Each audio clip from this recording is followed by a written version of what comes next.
अस्सलाम वालेकुम dear students, कैसे हैं आप सब। उम्मीद करता हूं कि आप सब खैरियत से होंगे।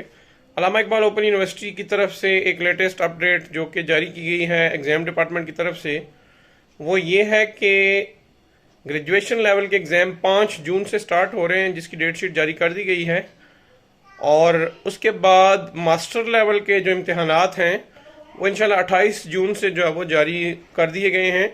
तो आप स्टूडेंट्स जो है वो तमाम पेपर जो आपके होने थे और वो नहीं हुए, आप अपनी यूनिवर्सिटी की वेबसाइट पे जाके काइंडली अपना रोल नंबर एंटर करके अपनी अपनी रोल नंबर स्लिप जो है वो दोबारा से डाउनलोड कर लीजिएगा।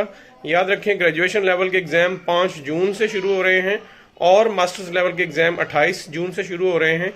अगर आपको वीडियो पसंद आए तो प्लीज़ लाइक पे क्लिक कर दीजिएगा, और अगर आपने अभी तक चैनल सब्सक्राइब नहीं किया तो चैनल लाजमी सब्सक्राइब कर दें, ताकि आपको अल्लामा इकबाल ओपन यूनिवर्सिटी से रिलेटेड तमाम इन्फॉर्मेशन फौरी तौर पे मिलती रहे। मैं हूं मलिक नुमान इम्तियाज़ अवान, आप देख रहे हैं नोमी अवान चैनल।